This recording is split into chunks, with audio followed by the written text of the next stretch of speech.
today we're going to be doing something a little bit different than our normal Sunday live stream. We're going to be focusing more on creating a CG VFX shot. We're going to be using this practice footage here. Planning on using clip 4 here, so let's go ahead and get that downloaded. I'm going to create my visual effects plates inside of DaVinci Resolve. I have a whole tutorial on how to do that, but we will be jumping through and doing that here today. I'm going to set up my project settings here. We won't change the timeline resolution yet. We'll change that so we actually have our footage. But we can actually view a lot of the material like settings here by what we need. So for instance, we're going to be working with red camera footage, ProRes 422 material. So let's change our color management settings here to be ACES CC. I'm going to use 1.3. The input transform, we're just going to find ourselves our red color gamut space, which I always get confused because they don't have, I believe it's just supposed to be red gamma, right? Red color 2, gamma 3, we'll do that. And then I'm going to set the output color space for right now for viewing purposes to make sure that it's correct, just to like sRGB or something like that. And let's go find our footage. We'll change the frame rate to be, I believe it's 23976, that's correct. And where is my Doom dual screen? 2. Here we go. If I drag that in.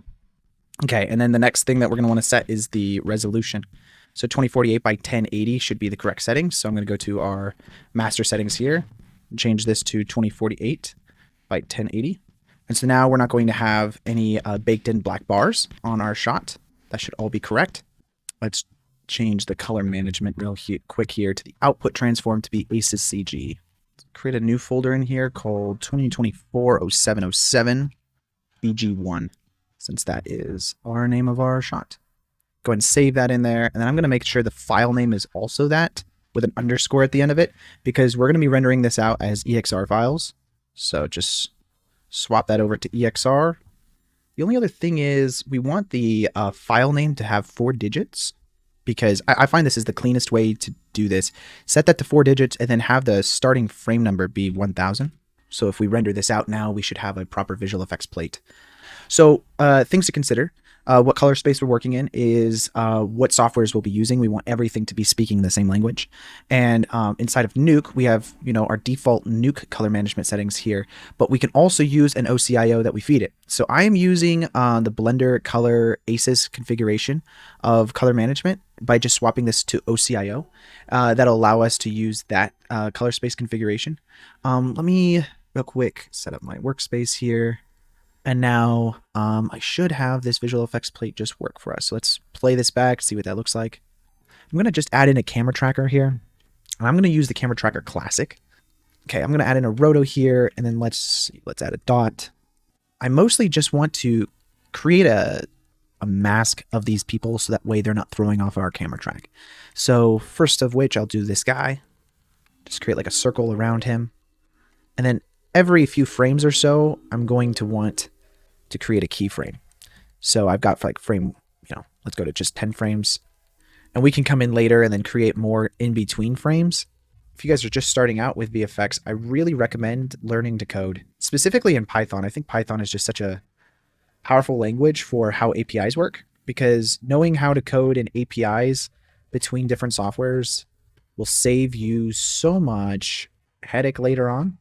Okay, great. So now we've got ourselves a mask. Let's plug that into our camera tracker. Okay, we're going to look at some settings here.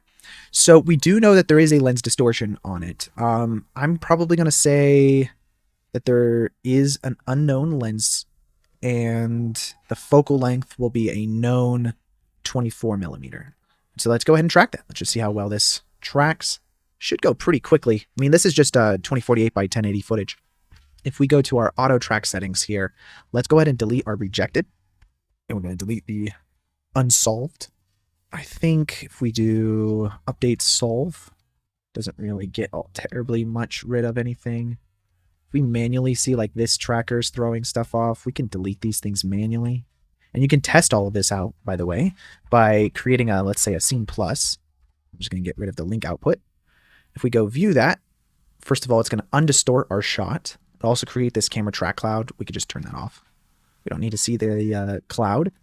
The way for us to preview this is, first of all, we have this lovely lens distortion that it's undistorting our footage.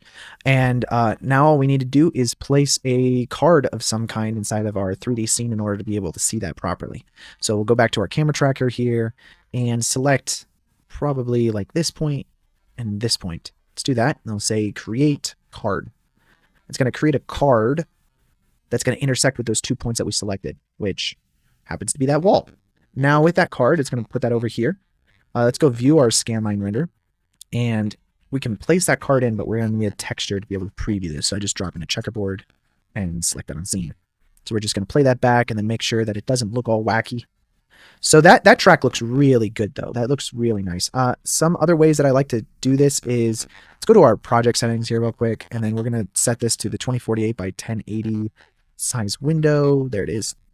And if I take this scanline render and I disconnect the BG, it's going to render this all over alpha rather than over the BG image. And if I place a merge node in then, and I drop the A and over the B, like so, you can actually control how much alpha we have specifically on all of the objects inside of our 3D scene. So if I take this and then I scale this up, I can use this as a method to check how good our track is, just by changing the alpha here and comparing that to the background textures.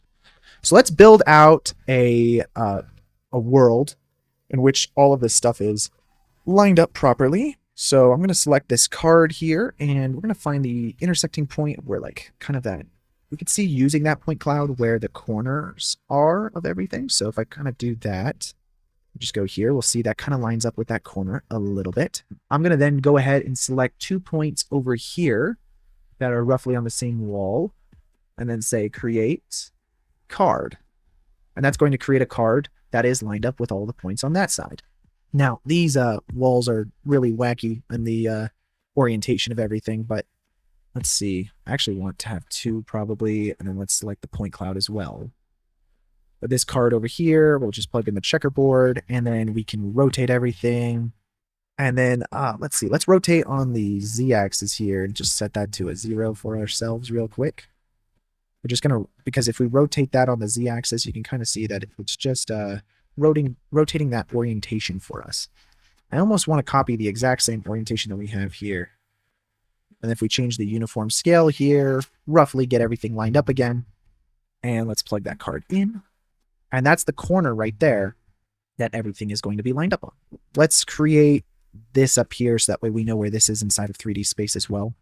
I mean, we have these point clouds, but I can't remember if those come into Blender or not. I don't think they do. So I'm trying to create as much of this as possible inside of our new compositing software here where we have all of the point clouds set up. We're going to save, and then we're going to do a right geo, and we'll plug that into our scene here. Then there's also like a trick with the right geo is what file formats actually don't crash on your computer. So let's figure that one out. I think I have to do an Ogawa is the answer here. I'll do point clouds, geometries, and cameras. Let's just see if that works. It didn't crash, which is good news. All right, let's try this though. Import Alembic file. Import that track. Holy camole, guys. It worked. Well, now that we've got this inside of 3D, let's set up our project settings here. Let's do this. Let's enable our track point cloud. We'll set that to textured. Go view our footage here. I'm going to disable our cards. And then I'm going to set the mix to 100 on this merge one. And I'm going to set the right node.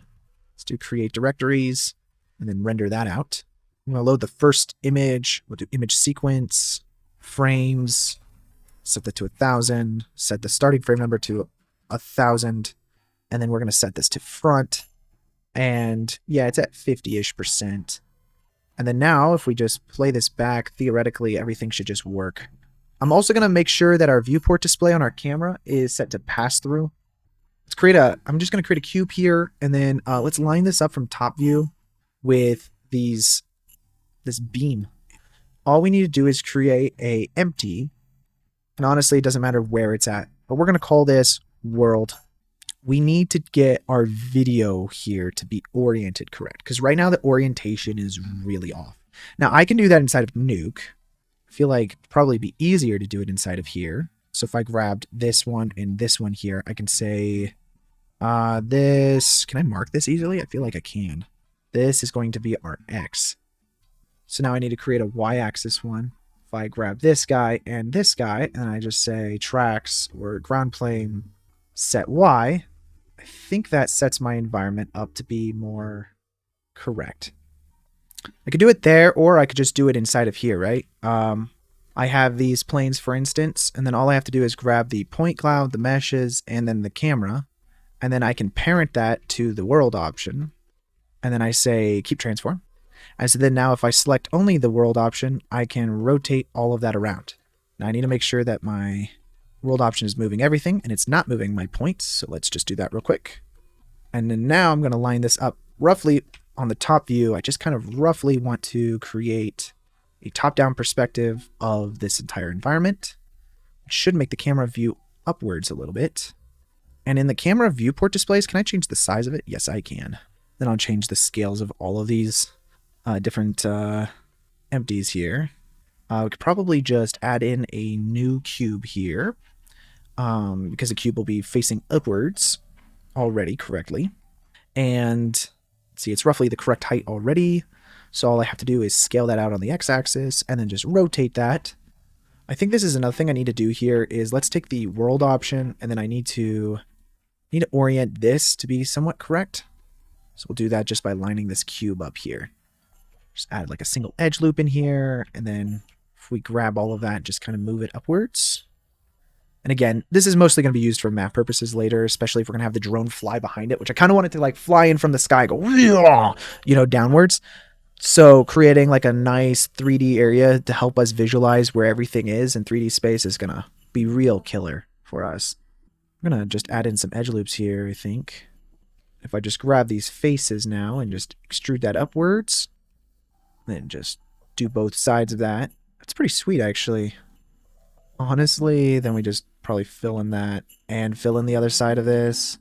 So that way I can create a face directly here that just goes straight up. Let's take this and then we're going to duplicate it and then just move it over. Let's see, let's line that up kind of with that right there. I'm going to grab these edges here. We're just going to extrude that upwards on the z-axis.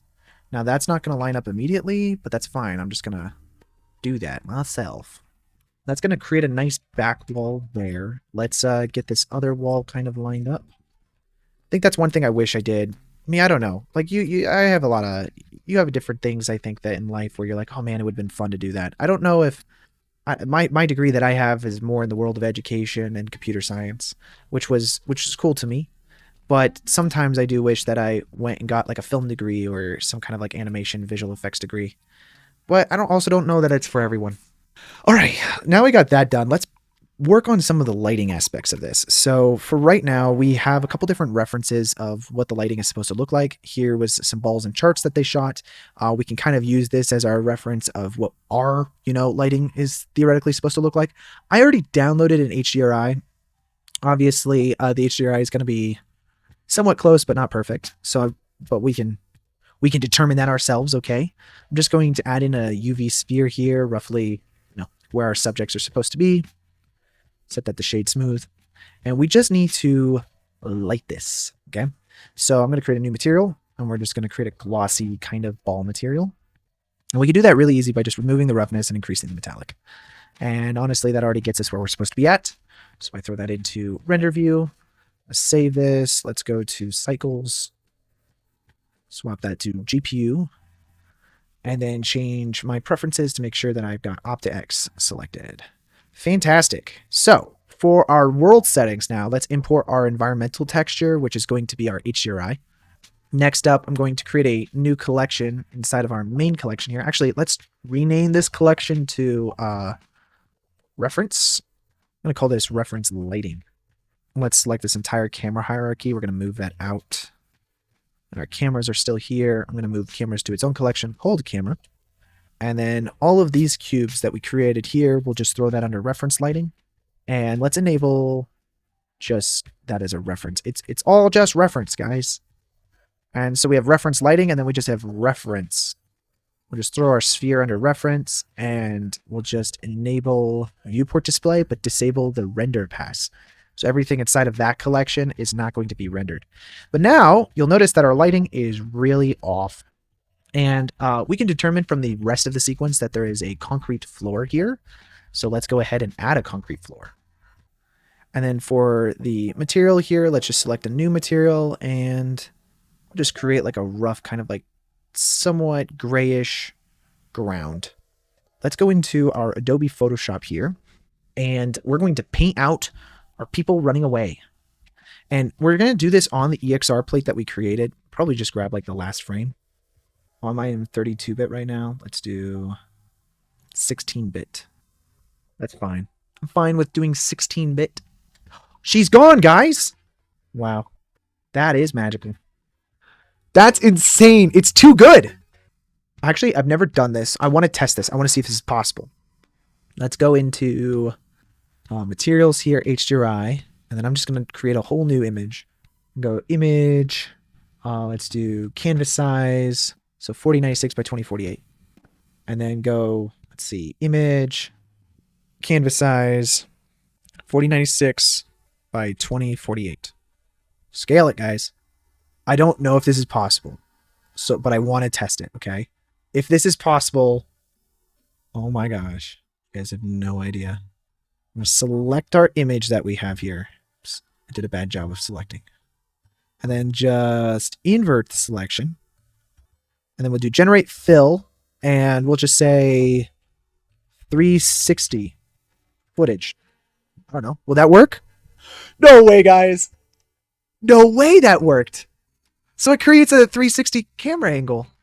I don't think this is going to work, though, because that looks like that'll clip. Oh, we can test it. We're going to test it. I'm not seeing any clipping. Oh, there's the clip. Let's do vertical split. Let's change that to world options. And just change the scale of this, probably. Let's delete that. Let's take this, and we're going to just merge layer. And then I think if we scale it down even further, because I think the problem is it's too large in the frame. Seamless 360 footage. But yeah, I would have to merge this first, merge the layers. And then we would go to filter, others, offset. Then we would horizontally move it. Oh, dude, you're a genius. And then go grab this and then generate fill. And you would just generate it. Doesn't have to be like, saying it's 360 or anything like that. It's just got to connect those two bits. Oh my God, that worked. That's good. Okay. And then we merge this. We just have to do the top now as well.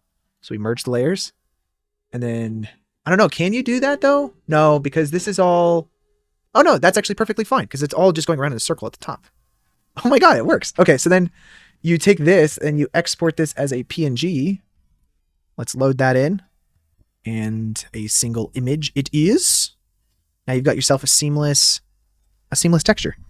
So now if I grab my world option, I just need this to be parented to the world. So let's just do that real quick. And then we'll parent that with the world as well. And then, yeah, now everything's moving around. It's kind of a bummer. I did all that work and then I didn't save the actual clean plate of it. Let's see. Let's go over here to our plate. Let's find the last frame of the whole sequence. Create a whole new image for it. So this is the last frame of the sequence. This is the widest the camera angle gets. I was going to use this to project the texture onto the back walls. So let's create another clean plate of this specific frame, which I did this frame before. I just didn't save it before we went the whole 360 route. I should have done that, but I didn't, so that's my bad. And then we'll save this under our material folder, and then we'll call this clean. I'm going to create a new material here that will be a clean plate. Let's add an image texture, and let's see, let's find that clean plate that we just created under materials, and then clean. Select the image, and probably just feed that directly into the surface here. And all I need to do is from our camera perspective, say project from view. So that way it's getting the actual viewport projection. And we can see that if we go to material view here real quick. Do I need to go to render view? I guess I can go to render view. Oh, right, because I'm setting viewport display to none. Then I say you project from view. So that way it's the exact view of that projected onto it. Okay, so we'll do another clean plate there. And then we'll just say you project from view. And again, it's just from our current camera projection. And since we're inside of that camera, it's using that as our means of creating that clean plate. And right now, we're just creating a bit of a clipping issue down there. And honestly, if we go to our render view real quick, you'll notice that that white area down there might actually throw off our overall reflections as well as our lighting and so on and so forth. So I think what I'm going to want to do is let's duplicate this and just move it slightly forward. And let's just grab this on the z-axis and just move it down. Honestly, we're just using this for lighting, so I don't care as much that there's a hard line, as long as we're not getting that the white area of the sky. We could also do this by grabbing the UVs of those specific areas and then moving those to a different part of the image. That totally works as well. This is just an easy, fast method of doing the exact same thing. So I'm just going to do that, move that down, and then voila, that should be good. I might actually grab this though and then delete the upper vertices since we're not using those. Let's do this reference lighting. We'll just make sure that that is invisible inside of the actual render, and we're only seeing the actual render, but we're still seeing the reflections here from the environment that we're creating. So that's why we did that, was to be able to get proper reflections on our CG objects that we're adding in later. Let's grab this pole here. We're just going to say new material, and then we'll just call this reference. What did you call that, Ben? Support beam? I'm going to now just select the color for the RGB of what this pole is. You just grab that there and then just select it. Again, we're not making sure that this looks real. We're not seeing this beam. So it's, for the most part, just going to be used for reflection purposes. So I need it to match whatever our visual effects plate is. And so having that color just plugged directly into the surface will allow us to be able to do that. If I go to render view, actually I can't even see it here. But I might be able to see it on the reflection of this ball that we do. So now, with this being said, we can make our animation. I would probably just, let's for today, since we don't have our model yet, and I don't want to get started on it, let's go ahead and just create a basic layout animation of what we're doing and go from there. Probably could do this on like a path curve. That might be an easy way to animate this, honestly. So if we just add that in there, I'm gonna line this up a little bit more as if it's going around the people and just have this fly from over here as if it's coming up from this angle. So the path flight will be like a like that. Okay. And then now if we grab a cube, I'm just going to scale that cube down and let's line this cube up with the front of this this path here. And then we'll go ahead and add a modifier in and then do path or follow path, I think. Oh no, that's under constraints. What am I doing here? I need follow path is what I need. Voila. And the offset is what we could animate. See, the target is the Nerbos path. And then the path, do I control the... I feel like I have to choose the animation or something like that. Here we got the follow path, which honestly is probably the answer. And then we'll select the Nerbos path. And then the offset is just going to be the starting position is all the way up there. And then we'll set that to frame 1000. Let's just say insert keyframe. Then all the way near the end here, this goes all the way down to 0. Okay, so there's the keyframes there. And I'm going to take this and let's just set this to be interpolation mode as linear. And let's go to the last keyframe. And we'll set that to, let's set this to 0. We'll do insert keyframe right there. And then let's scale that down and then place that a little bit closer to the actual path that it's going on. I'm going to hand animate this. Just roughly get that animation in there. So there you go. So that's just a really rough down animation. This is a drone I created using Midjourney. I went through several different iterations, and honestly, I really like this one. I might add some more gizmos on the side. I want some spinning movements, maybe some kind of like propeller motion. So we might look into some reference videos of what that would look like, and then that way we can create our 3D model based off of that. But this is what we're going to be creating today. And then overall, I kind of just want to figure out, let's see, this is going to be the front of it. Let's just grab the back face here, and then we'll just grab that out and just start adding in some topology. Honestly, since everything is just so hard surface, it makes it a lot easier to kind of create your 3D models based off of that. Let's do this. We'll add 2 edge loops here, and that will just give us that kind of like octagon-y kind of shape that we want. And we'll grab the top here. I might just scale that in as well. And that's going to give us kind of like that front of the iris here. And then we'll put the lens in as well. I'm thinking with the lens, it'll probably be more of like a cylinder. Let's just hide that for right now. But when we add the cylinder, we can always remove the amount of vertices. And let's see, let's go down to something a lot smaller. We'll just kind of line this up and create our lens on the outside here. I'm just going to add in like another cylinder here, and we'll change that back to like 32 vertices.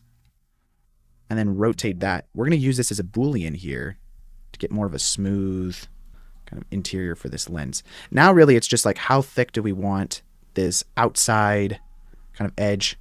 We'll cut quite a bit into it. We want to make sure that we don't puncture all the way through. Although actually that might be a good idea. Let's have it puncture all the way through. And then we'll right here use a Boolean from the cylinder out here. Just apply that. Go ahead and delete that. And now we're going to have kind of this nice lens cap or exterior thing, you know, going on. And then we can create our lens on the inside of that. I'm going to add in a cylinder now, just a UV sphere. And, you know, we can, you know, make that quite a bit smaller. I would shade smooth that. Now you've got yourself like a nice little lens on the front of that drone. I think that works pretty nicely for us. We're mostly trying to create kind of like that section there. We're mostly using this as like a ring of how everything's working. So let's just create that about what that distance there should be fine. And then we'll have everything kind of like extrude inwards from that. Cool. Okay. And then that can then grab, I think ideally we just want to now create that bit of the surface up here. This is basically the piece we're doing. Let's use this though. We'll just keep extruding that outwards. I'm going to scale it more on the x-axis than on the y-axis. Let's do that with a cube here. So if we grab a cube, just scale that up. We're going to use this as another Boolean opportunity here. And maybe before we do that, I want to get the shape down of the top because we're basically going to be chopping off everything below it. And once we do that, I'm wondering, I don't know, we're probably going to create some bad topology when that happens. So I'd rather not have to worry too much about that going forward. I agree. I think I'd like to do a little bit more of that. Unfortunately, with like how I was doing my streams before, just really didn't have enough time to do it. And so that's where I was like, okay, if we take multiple weeks, I feel like this is something that I would be fine with taking multiple weeks to do. Okay, let's add in a cube now. We're going to add in a new mesh, a cube, and we're going to use this as our Boolean operator to basically chop out the bottom half of our drone. We only need kind of like this top bit here. And then let's extrude this and then grab that, move that down. I'm going to take this whole thing up here. Let's just bring it down a little bit. Now that we have that bottom section kind of chopped out, that'll give us the ability to create our own insetted bottom half of the drone. But I think now if we take all of this, we can join it into one. And I kind of want to take this whole thing and using our lovely cursor here, let's just scale it global. Oh, this one. Wow. My brain is, so scale that down so that way it's a bit smaller. But now that we have that selected, one thing we can do is we can actually just extrude that outwards and create a bit of a outside lip to this window here. So I'm going to select all the way around to that face there. Yeah, one more to the side. And then we'll just extrude. And then I'm just going to scale that out slightly. So now we've got ourselves a lip around that window. And let's see, proportional editing wise, we might want to scale everything in. Then obviously through shading, we are going to get a really nice image on that. Create a little bit of a backside. Cool. And that could just be the back of our drone there as, you know, it flies in. Let's see. So we've got this on the front here. Let's create ourselves a bit of an underbody to this whole thing. So we'll just start out with a cube again. Let's use like 2 edge loops. We'll do something like that, and then have like some front pieces just lined up, like to create these shields here. Let's just do that real quick from like a top view. I don't know. I feel like something like that could work. We could just scale that down and place that over on our drone. Cool thing with a lot of this is that since it's literally just copy paste work, all we have to do is just mirror this. So if we just mirror it over the actual cube here, we'll go to the other side. Then we don't have to worry about doing twice the amount of work. Let's see. I kind of want to make this not so long. I want to make a video game, guys. I think it would be so much fun. And it's like I've wanted to ever since I was a kid. So it's not like this is like a recent fantasy. I actually like how that goes all the way through. But nowadays, it's so easy to do it. Like, holy crap. Like, Unreal Engine, dude. You don't even need to know how to code. Now, I do know how to code. I code in Python. But you don't need to know how to code. You can literally just, like, use script, like, Visual Code scripting. Guys, I just want to retire, all right? I just want to retire and make video games for a living. Can I do that? Is that possible? Convert to mesh. Do that to all of these. Let's use a mirror here as well. I'll just mirror it around the front of this object and then apply it. So now we got ourselves some pipes holding up that front kind of shield piece that we have there. Looks a little bit better. Just duplicate this all the way down. That'll be bolts on the front. I think that's fine for me. We'll just join those. And again, mirror. Let's get this like centerpiece here. That's fine. Let's duplicate it now. And then if I scale it down, and we're not going to scale on the 3D cursor, we're going to scale on medium points here. And then we'll just scale it on the outwards, basically. I just want to create a Boolean again. Lots of just shapes. Honestly, just creating shapes and shapes and shapes until we get everything we want for this drone. Let's grab that back. We'll just create like this back flap. Let's just make these antennas like really thin. Scale that down. And they're just going to be short stubs. Let's take this whole number here. We will just scale that up. And let's see. Let's select both these edges here. Scale those guys up as well. And scale that out. Okay, great. We'll just go to top view here, and we'll just grab that out. Now we've got ourselves our... We just have to build the arm around this, really. But I'm thinking something down like that. Yeah. Okay. I think I got an idea. So scale that out. Just hide this for right now. And then for the most part, let's just create the shape of this. So we just want the top shape. And then we'll use a Boolean to create kind of like the inset of it. And now we'll just create like that Boolean again. Just using that outside piece as our Boolean. Just mostly trying to create essentially just like sleeves of the inside objects that we want to have. And honestly, we could just keep the same thing here. Just going to add in a bolt maybe at the very top here. Might actually do more than one bolt, honestly. Let's do that. And then just have this kind of like right there. And go for like a ball and socket kind of joint. So, okay. Great. That's what we got so far, guys. Let's see. I kind of also want to take this. Let's duplicate it. Let's scale that up. Let's use cursor selected here. And honestly, the easiest way to do this is just add in a cube. That's going to go till the intersection point where we don't see it anymore. Might even scale it up a little bit more. I'm going to go ahead and add in a Boolean. This Boolean will go before the mirror. And let's select this cube as our Boolean point. Just apply that, delete it. Add the cube in now and work on some of this. Yeah, let's place the legs here. Now, I want to add a grid on the front of this guy. I think the best way to do that, select both these faces here, and we just duplicate that as its own separate plane. We just make it its own selection. Let's delete these vertices. And then we'll just fill everything, because now I got the two sets of vertices there. Now it's just one plane. So now if we subdivide everything, we're going to create very even amounts of vertices. Now if we delete only the faces, we'll be left with all of the edges and all of the vertices. Let's see. I actually want to make it a little bit less.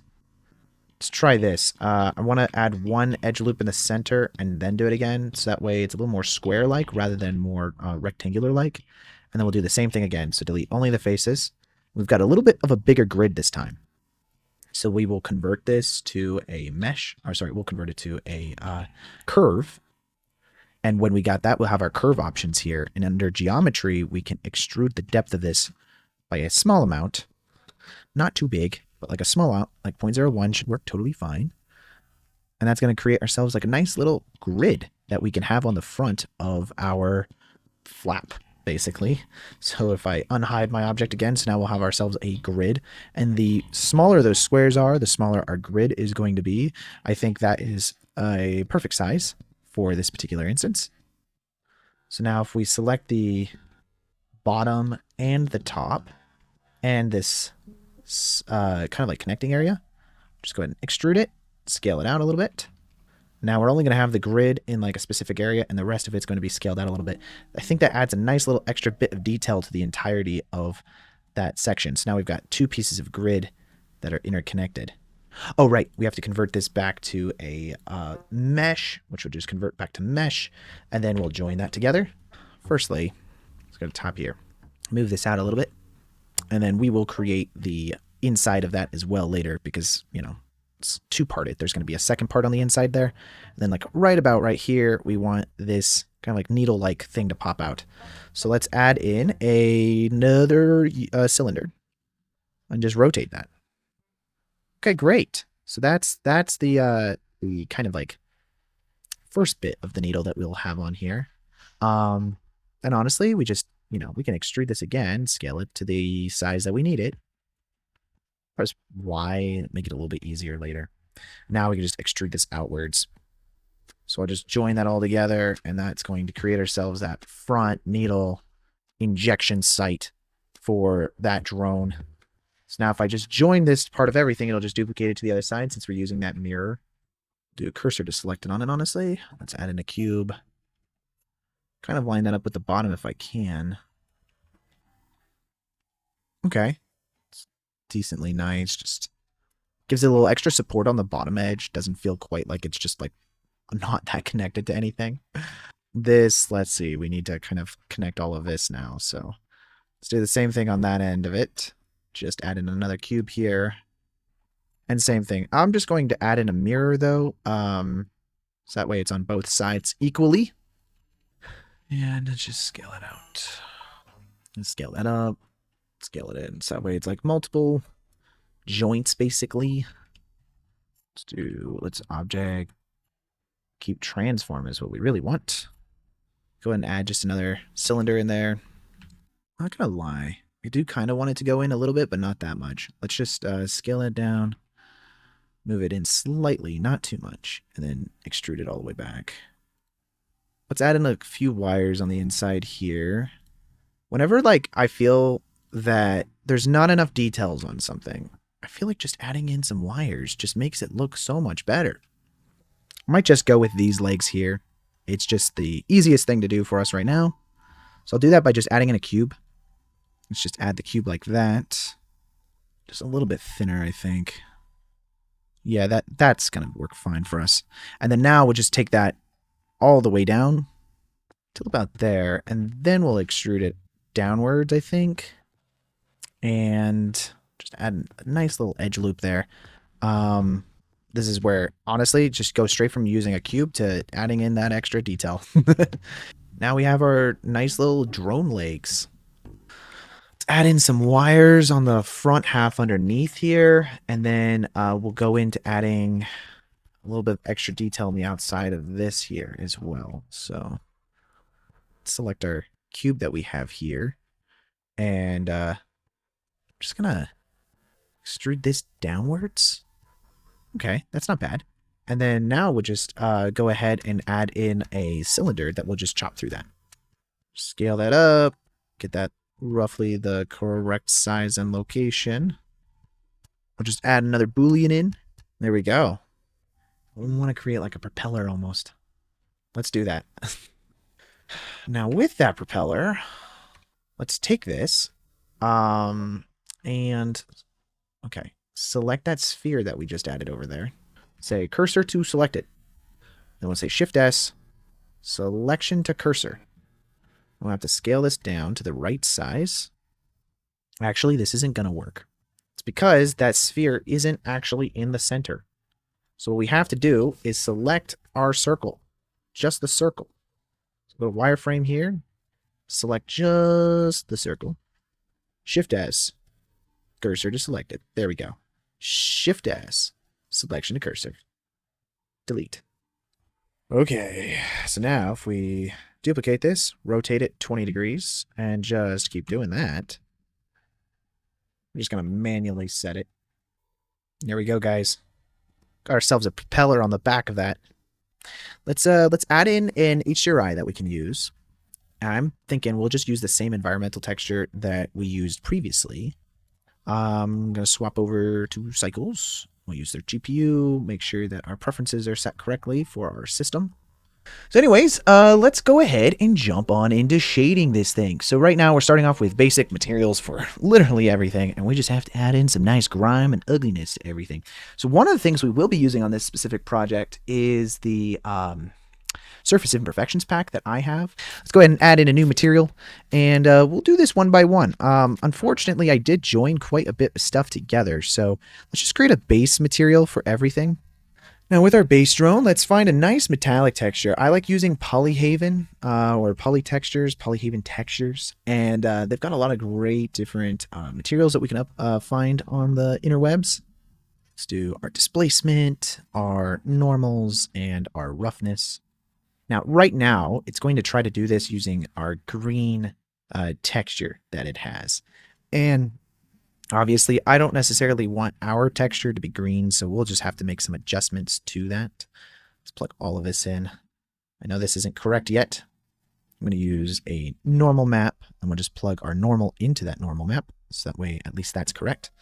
But let's go ahead and view this real quick. So our green texture is getting warped everywhere, and that's because we haven't set up UVs for this specific project. Now we could do some nice UV unwrapping, or potentially we could just use more of a procedural method, and that would be by changing this to object, and that would try to find a preferable object. Now I think still our UVs are screwing up with it. I can also try generate it, but I don't think that's really going to give us good results. So I think for the most part we'll just stick with UV, and then what I like to do is just select everything and then say smart UV project, which creates its own islands automatically for everything pretty evenly and does a pretty dang good job. Now we're going to see that it's going to create some issues in different areas. We just have to make sure that we watch out for those different issues. I might scale everything down, and then we're really not seeing that problem anymore. This is about the right size that we're going for. We can always add in a color ramp after this and then make some adjustments to how much roughness we really want to have on our object. Thinking that we're probably going to want to make this a little bit more contrasty so that the areas that are rough are going to be really rough. The areas that aren't rough aren't going to be quite as rough. So if I take an invert node and we plug whatever our output of our roughness in through the color and then plug that into our metallic, should give us better results there. Now if we unplug our base color, we should just get like straight up like this kind of like silvery metallic kind of material that we've got going on here. I'm going to shade smooth by angle. So that way certain angles that are within like 30 degrees are going to be smooth. But all of the ones that we want purposely to have like kind of like that angular motion to them are going to have that sharp edge to it. With our green rust material that we've got here, we really don't want the green. So what we're going to do is we're going to plug in a hue saturation after this diffuse. And we'll just remove completely the saturation on this. And we'll just place that curves on here. And now we can just make everything quite a bit brighter. What we really want to do is maybe remove the green values that are here. I'm thinking that what we could do for that is let's use an RGB, and we'll set this RGB value to kind of like the green that we have. And if we use, we're basically going to green screen it out. We're kind of keying it out. We're going to create a mat of all the areas that are green and the areas that aren't green. So that way we can keep the areas that are not green through a mat. So we'll use a mixed color node, and we're going to basically say, hey, what is the difference between, and we'll just say that through, not multiplying, where's the difference? We'll say difference between this color here and this color here. And if we go view that, it should give us a crazy, just those values, and everything else will be black. So what we'll do is we'll say hue and saturation. We're going to say remove that saturation. Now we've got kind of like this matte of only the rust spots that we had before, right? And we can make this more visible through like a color ramp. But we want to take that rust material that we had and mix that basically back on top of it. So we're just going to say mix color. And this is just like, we're basically thickening the amount of our mask here by dragging this white slider. And the more white everything is, the more it mixes basically that on top of it. Then let's take this mix value that we just created here, and then we'll plug this into our base color. So now if we go view our base color, it should have like all of those grimes and dings that we created, and it's just mixing those back on top of everything else. Now to control how much our displacement is going, we're just going to use a math node, And we can just do this pretty simply by multiplying it. If you multiply by 0.5, you're basically halving the value. Whereas you multiply by 1, it's doing nothing to it. Just basic math. So obviously if we multiply by 5, the more bump that we're going to get. And if we multiply it by 0.01, the less bump value that we're going to get overall. Let's go ahead and start moving forward with some of the other areas of our image here. I think we'll take this same kind of like painted texture that we have, and then we'll use that on some of the other parts of the render. Or of the object, but maybe not everything. If we take the base drone texture here, and then we'll just duplicate it, and then we'll call this dark paint. All we have to do really is adjust our input of this value here. We can just take this and then make it quite a bit darker. We'll also add in a new material as well, the on our main base mesh here. We'll just select kind of like these rings that we created, and then hit assign. It's really just plug and play. I mean, you know, it's not rocket science. And then once we add in all of our dirt and grime, we'll be doing that here momentarily soon. And, you know, we'll be doing the same kind of thing. So we have this material 1 here. We'll call this wires. Let's do like red, for instance. We'll make roughness a little bit higher. And then I'm going to use a noise texture. And then on this noise texture, if we change this to material terrain, see kind of what it's doing there. If I change the scale to something like that, the scale is a little bit larger. And then, does ambient occlusion work on this? Yes. And really, we're just going to add in a color ramp. We're just going to make this quite a bit contrast here so we can really see what the ambient occlusion is outputting. But essentially, it's finding all the areas that is close to everything else. And it's going to create a map based off of that. So let's just increase this ambient occlusion quite a bit, because we basically want all the connector points and all like the darker areas to be like, oh, well, the wind kind of blew by and, you know, kind of blew that off or whatever. But anyways, that right there, we'll just take that, we'll just invert it, just invert the colors. That way it only gives us the outside of that. And that's where we're going to take this noise texture and only apply the noise texture here where it sees the white value of that ambient occlusion. So we'll do another mix color node here, and we'll plug this FAC into the B of that, and then make this black, and then just set the factor all the way up. Now, if we go view that, we're only going to get the dirty areas where the ambient occlusion is. So now we've got kind of like that dirt and grime on the inside of that wire there. And now we have our principled BSDF that we have. Let's create how that dirt and grime would be. So we'll do an RGB, and then we'll do a mix color, and we'll duplicate this RG. Actually, we don't want to duplicate it. Let's use curves. This will be completely procedural, so that way we can change the wires really easily. We'll do is we'll take this RGB value, put that into the A input, and then have the curves down here be a darker version of that same color, and that gets plugged into the B input.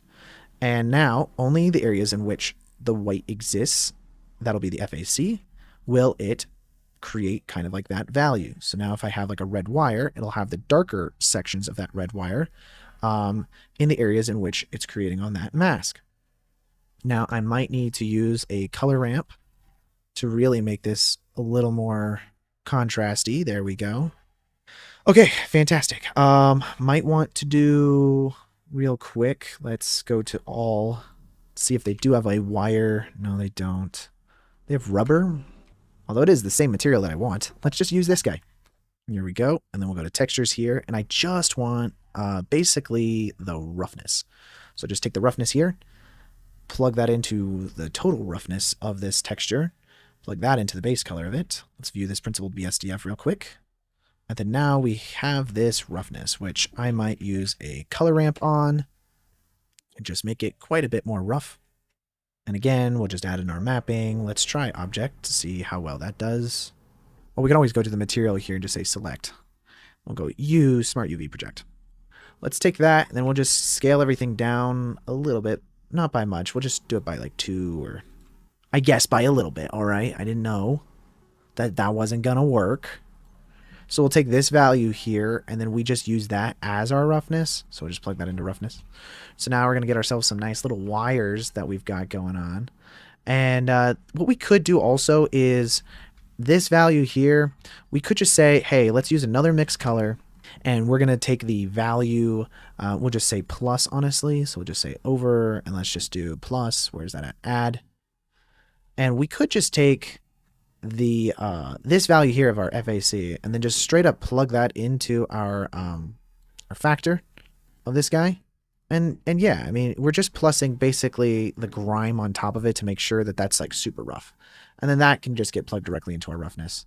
Just move that all the way over here in our material output. And then yeah, that's how you create some wires, guys. So now I've got, you know, a nice little red wire in there, and we can change this to be a green wire or a black wire or whatever type of wire we really need. Let's take this ball burnish texture here, and if we just duplicate it, we can make it a dark glass. And let's select these faces here and apply that to it. Just brighten that up a little bit. I feel like it's a little too dark. I might use that same glass texture here, the dark glass. Let's assign that to the front as well. I think that works quite a bit nicer. I do feel like we're missing some detail on the inside there, so we may need to fix that. Select dark paint for all of that. Okay, great. I'm going to swap this over to a shader editor here. And inside of our material, let's select our dark paint. We're going to create a whole new image texture. Okay. And this image texture, you'll notice that everything just turned white basically because of that. Let's hit new, and then we're going to call this dark paint. And then we'll call this matte.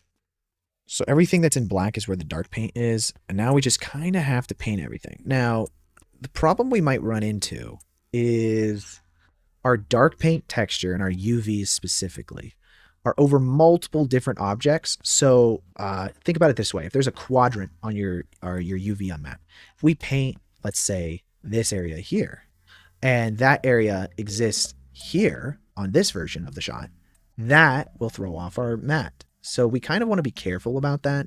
It's like, for instance, if let's see, can I do that? Where's my tools here? We'll go to texture mask. That's set to nothing.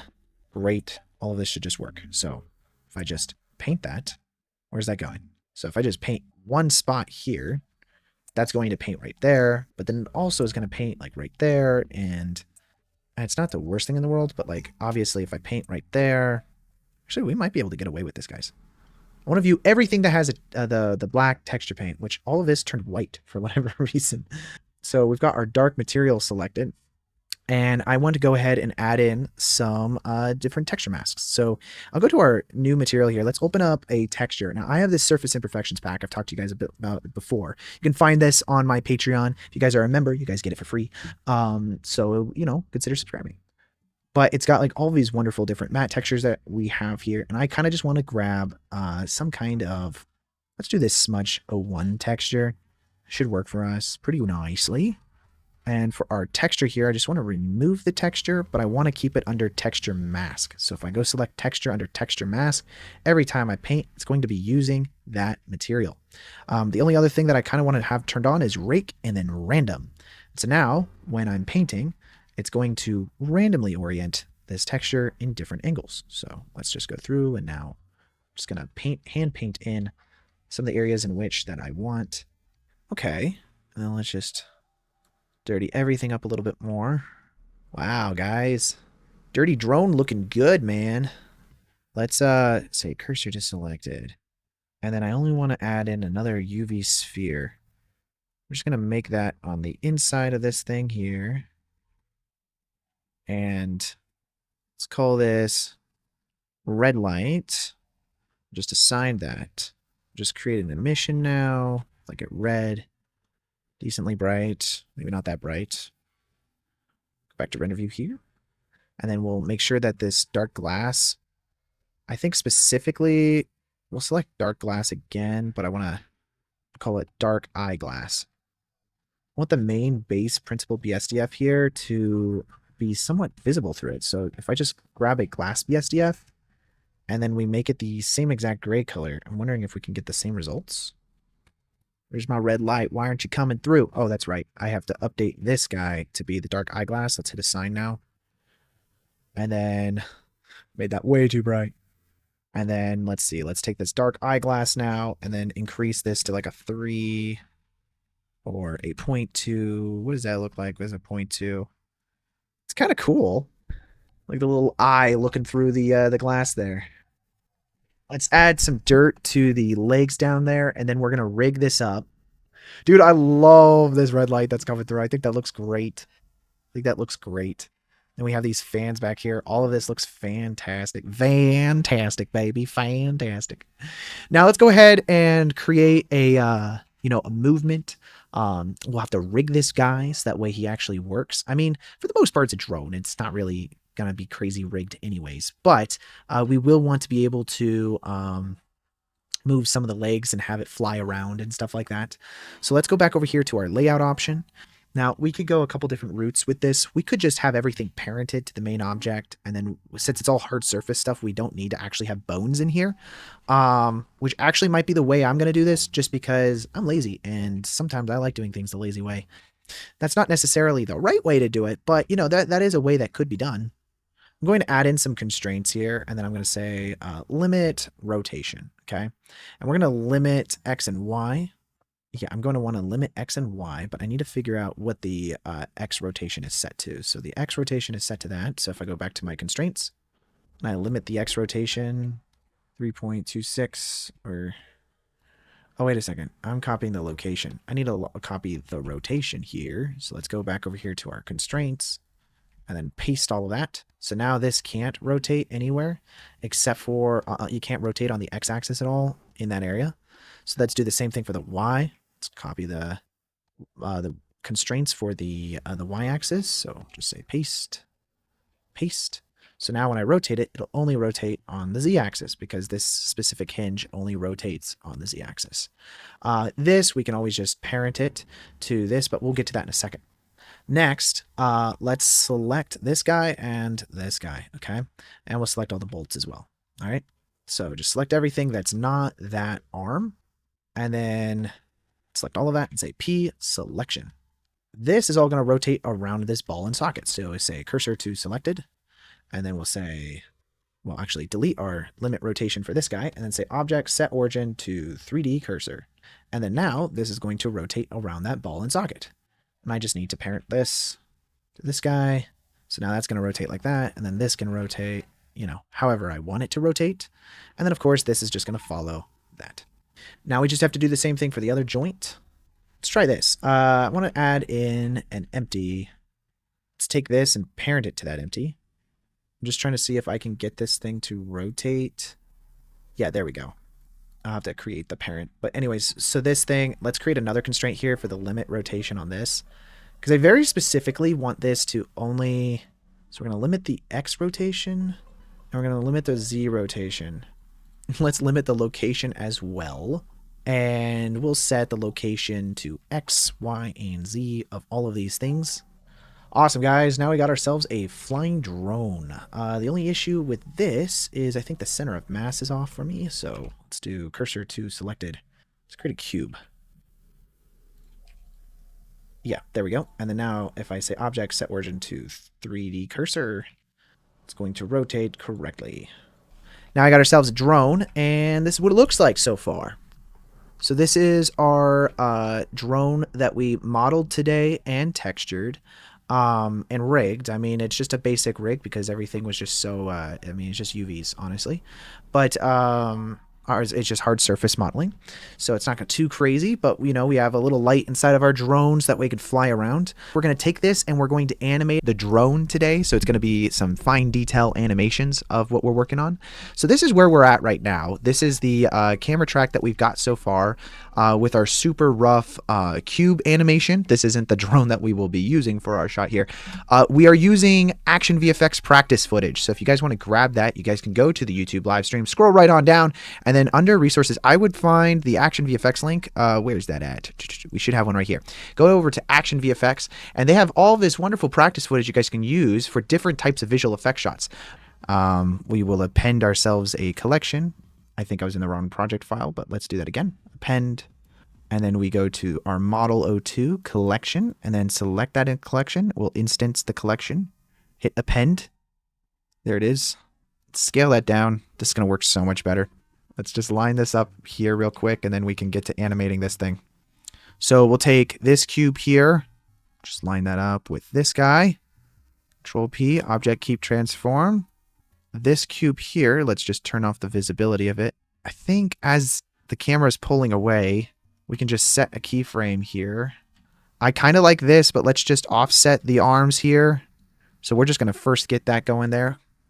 And so now I'm just going to go through the animation here, and then we're just going to just be firing bullets kind of like where the actors are running. And honestly, let's grab this whole arm here and just have it much later. Yeah, maybe like a frame or two earlier. I like that. It feels more mechanical because it's not perfectly lined up. Or I guess it feels more realistic, not mechanical. Mechanical would be perfect, wouldn't it?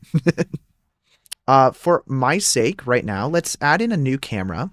And I'm going to, with that camera selected, press Control 0, and then we'll just go back out of camera view here. We're just going to hit the front of this drone like so and press Control Alt 0.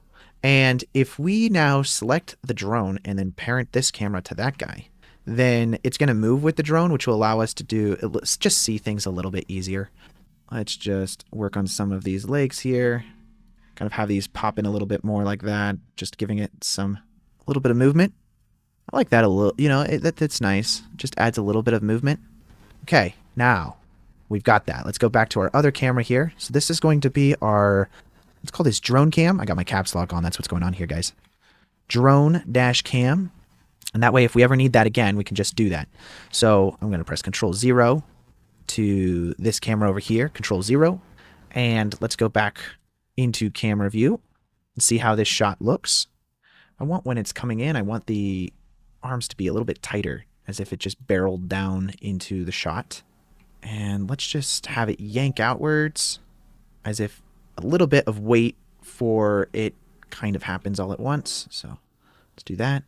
From this perspective, we can animate these back flaps a lot easier because we can see them using our witness camera.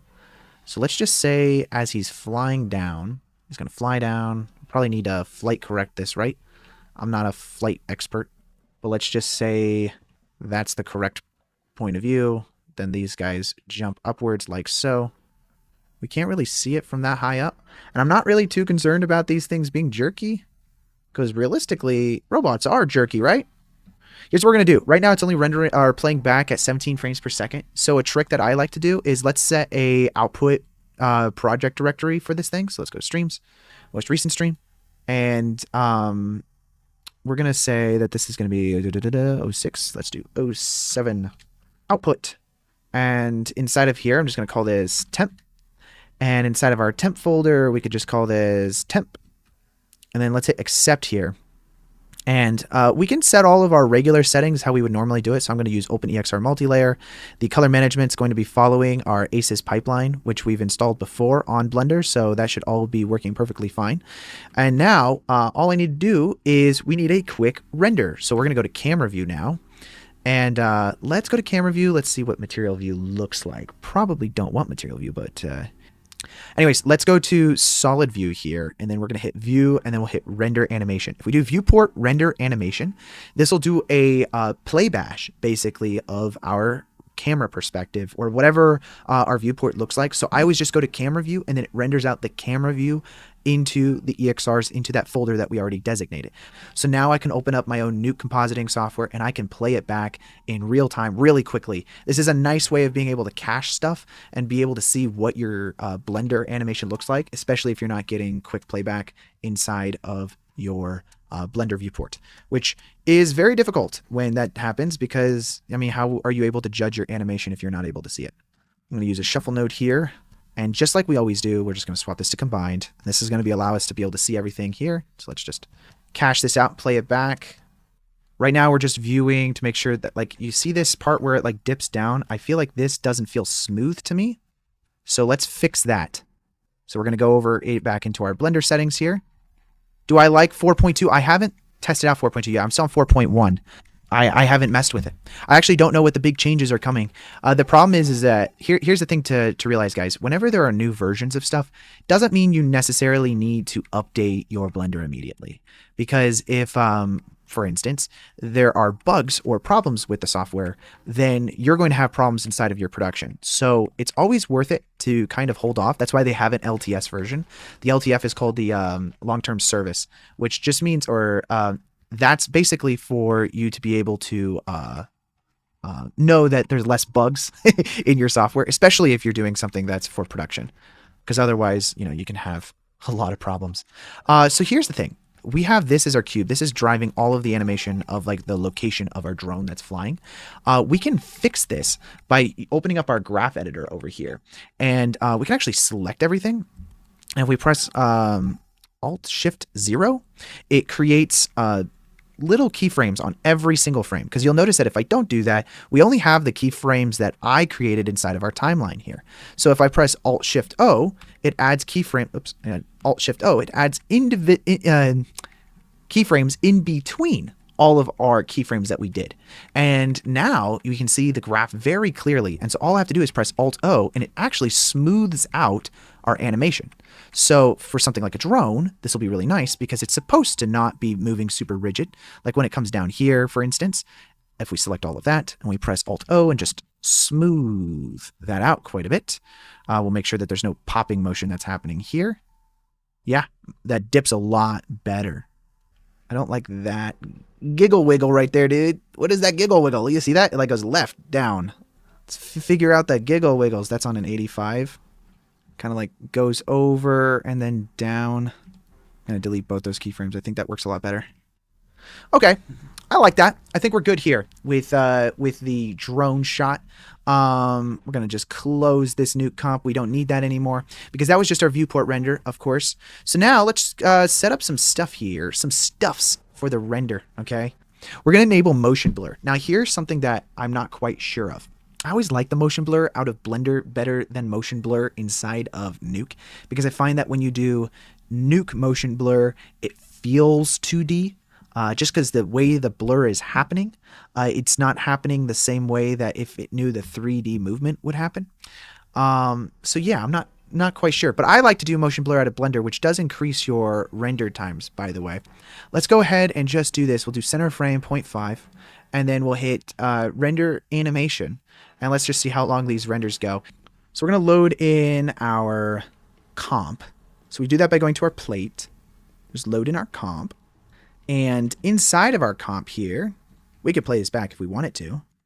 We'll go ahead and set up some settings. So first of all, we're going to want this to be 2048 by 1080, which is a 2K DCP. And let's let that play back. So this is our VFX shot here, guys. Is that amazing?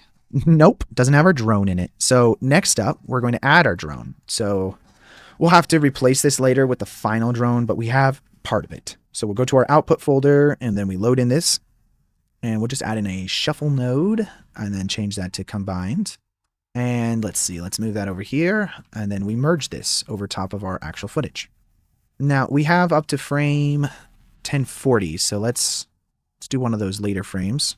Here's our drone. But yeah, so here's our drone over here inside of our shot. And already lines up pretty nicely. Some things that we can do that can help us set this into the environment a little bit better is that we actually have a reference that I don't know that if we download it or not, but we can certainly grab it. So we have our source. No, we did not download it. Let's go to the website real quick. We have this onset data right here. So let's go ahead and just download this as a ProRes file. We're going to go into DaVinci Resolve, create a new visual effects plate for this, and then import that into Nuke to make sure that the color space is all matched and that we did the exact same workflow that we did before. So let's go and open up DaVinci Resolve. Okay, so let's go and open up an untitled project right now. Now I did a whole tutorial on this. If you guys want to go check that out on the proper settings to set up your own DaVinci Resolve project. We basically just need to render this out. We can use this as a color reference. So now if I go grab that, go see that now under our plates, we should have our color chart. And if we go ahead and import that with the same color management, we'll have our two different plates that we have. And using proper color management, scene linear for us is that ACES CG inside of here. So if I tagged it as ACES CG, it shouldn't change anything. It should just look exactly the same. For us, everything is pretty straightforward, so we don't actually need to animate the lighting on this as much as we just need to make sure that it fits with inside of our scene. So we have it already kind of comped in here, but it feels kind of like it doesn't belong. And that's because we need to do the stage of compositing. Obviously, there's different jobs in the industry of visual effects, and one of the jobs for us is just making sure that this, as far as the visual effects are concerned, just feels like it belongs in that world. And here's a few ways that we can accomplish that. We're going to do a few things. First of all, we want to match the black of our shot here to the blacks of the actual plate. So we can find something inside of here that should match the same color if we want it to. Or we can even use the color chart that's provided to us here. So here's a couple things that we're going to do. We're going to select our grade node here, and then let's set the black point to the darkest point on our drone.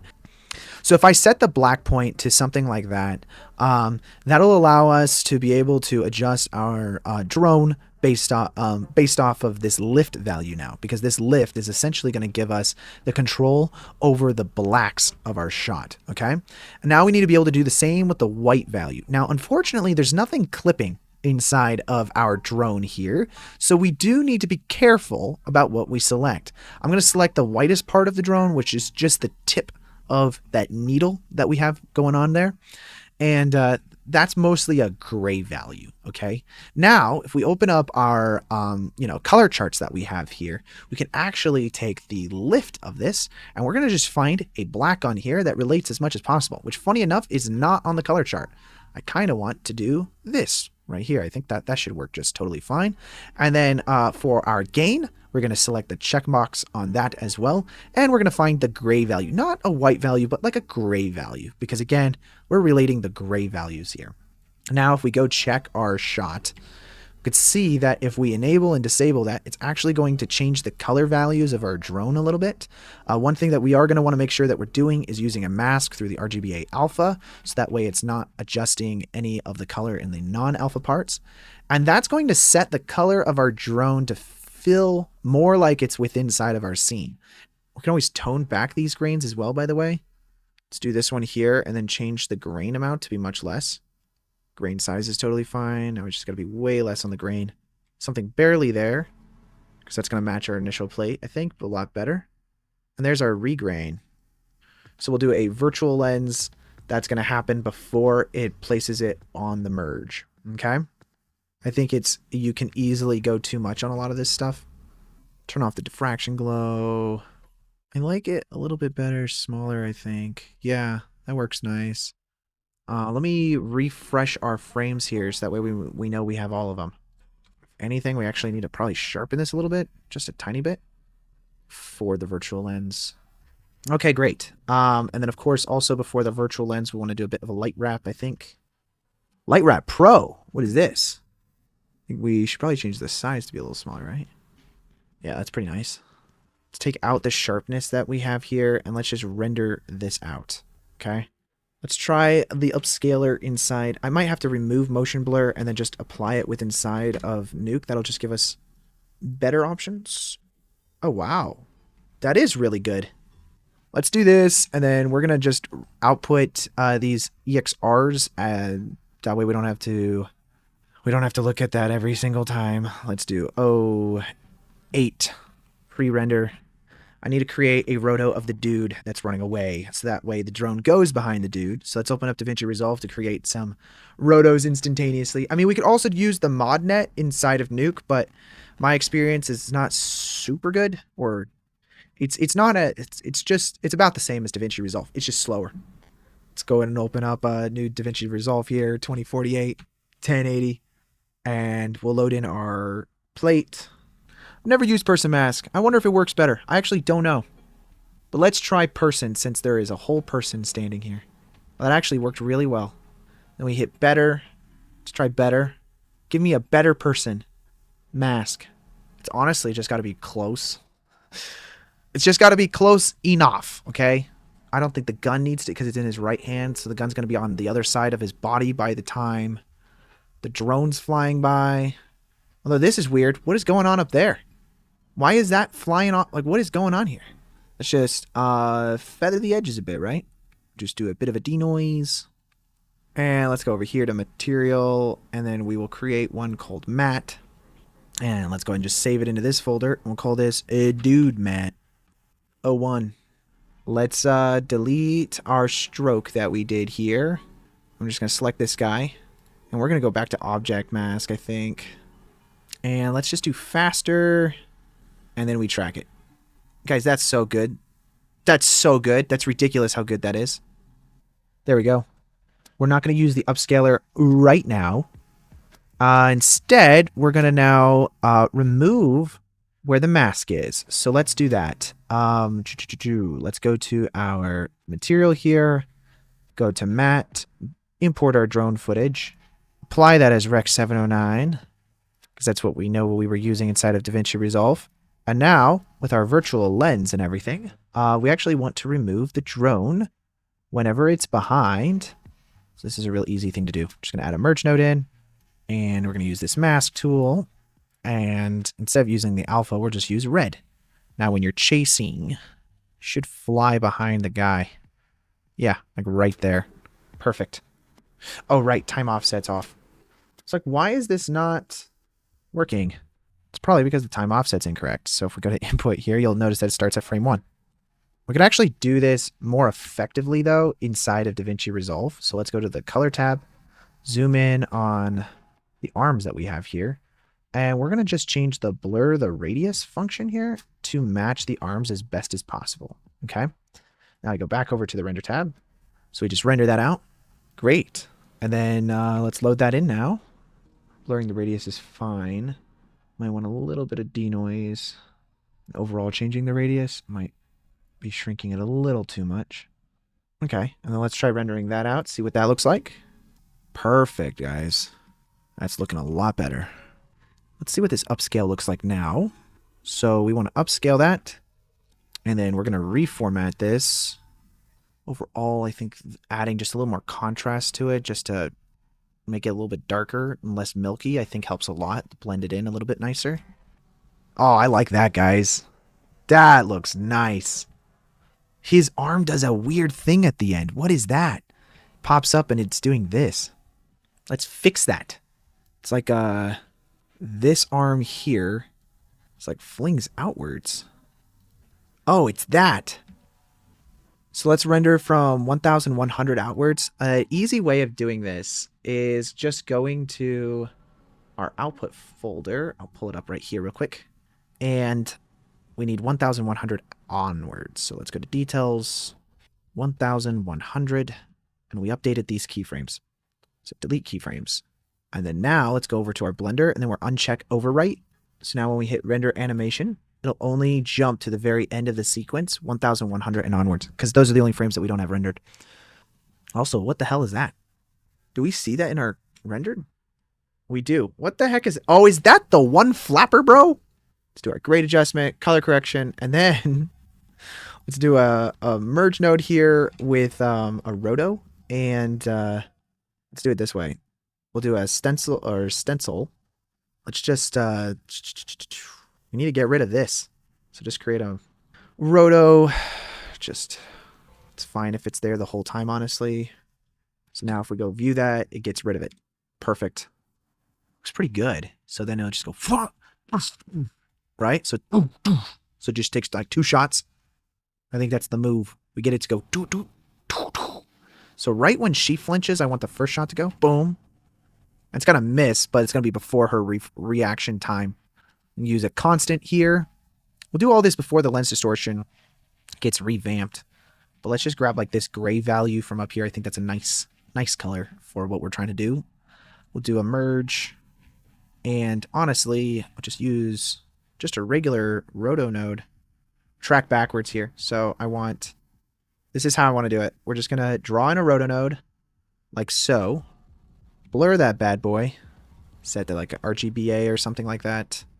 I always like to just, as I said earlier, we just make that full white with a shuffle node. Set that to A, and then that way we actually have like an alpha setup. I need to figure out why that doesn't really work. Just merge this back over top of our footage now, and so we now have like this bullet that's going to be flying through the air. So this is just like our first step, okay? So we just add this roto in. And then the one keyframe before that, it's going to be flying all the way from back there. So we just animate it to... It's going to be so quick, we're barely going to see it. But our eyes will catch the movement of it. So boom, boom. And we'll just keep that going. So one more, and then one more out. Oh, right. One more thing. One keyframe before this, it should be completely gone. So basically what I'm doing is I'm using a constant with the value of like just this chimney up here. And then I'm shuffling in the alpha, so that way it's got pure alpha. And then I'm basically just creating the bullet effect using a roto and a blur, and I'm just animating that over a few frames here. It's going to be so quick our eyes are barely going to see it. But we can adjust the thickness and size of the bullet just by, you know, grabbing the roto and making some adjustments there. Well, this isn't a laser. This is actually just like a machine gun bullet, basically. Although, I mean, it's the same principle for like a laser blaster. I mean, you could do a laser blaster, honestly. Like right here, I mean, all you have to do is just change out this constant for a brighter value. You can make it like a red laser blaster. I feel like you could do that just by doing that. Probably could have used an exposure also. But you could just use this, replace the whole thing, and it'll give you the blaster value. Like so. Exposure. Now you got a brighter exposure. Now you got yourself some blaster bullets coming from. Which actually works. Let's take that. You know what? Screw it. Let's do blaster bullets. I like the idea of blaster bullets. Do that, do that. Let's just give ourselves some more room because we got to add some glows in and everything, guys. Let's change this tolerance here to, again, we're just going to do a smaller value. A lot smaller for everything there. Let's just make that a 20. We'll do effect only. And then we'll use a merge node and set that to plus. And then we'll do the same thing again. This time we'll set the tolerance to, you know, half. Go to effect only, merge, and then we use the plus again. Our exposure won't have to be quite as hot. And then for here, then we just add in a blur node, which we blur everything to be a little bit more so. Merge that back on top of everything. And then we lessen the amount here. I do think for this last roto here, let's go in, let's select it, make everything quite a bit smaller. Whoopsies. And then we'll just make it so that it lives only inside the barrel here. So let's see if I can do that. And then now it goes off on this frame. And then re-enable that. Then I don't know that I like that. Unless we take this whole thing and then just make it less. Set keyframe. And then have it blast out in full. So that way it's a lot less. So let's get this roto here. We'll put it behind everything. I think make it super thin. And that just flies off. Here's our first frame, which isn't technically correct, okay? Gotta do the same thing we did last time. We need a bit of just a little nice glow, okay? So just whop, whop. And let's just go to the merge node again. This guy. Just bring that down a little bit. Line it up a little bit better. Just get that angle a little bit nicer. And then just go back to that merge node, and we got that keyframe set. So then when it goes to here, we just full blast it. Let's use a light wrap. So what I want to do is let's use a merge node with the this background here, okay? And we're basically going to use this as a mask, and then we're going to use a light wrap directly on here with the B set to this guy, okay? And let's use the intensity here to blend more onto the face. And then we're going to change the size here, the diffuse size, to be a lot larger. Let's change the intensity again. And then let's take this whole thing, and we're just going to merge it back on top of our actual footage here. So all we're doing is adding that glow in. Now when we actually add the bullet blaster shots in, have a little bit more of a light effect happening on him that we can control through the intensity here. What we could do is for the blasters here, for this one frame, if this guy is here, let's add in an additional one back here. Just do something like this. Let's grab these guys and let's just make it a lot smaller. Something like here, here, and then off. Completely off. Okay, and then this one right here, we need to add in all of this stuff back. Let's use this roto node here, and then we're going to use a merge node. Okay, so with that being said, I want this guy. Let's add in a roto node here, and then let's chop off this. I want him to be like embedded into the window here. So if we do that and then say stencil, that'll just chop off the laser from there.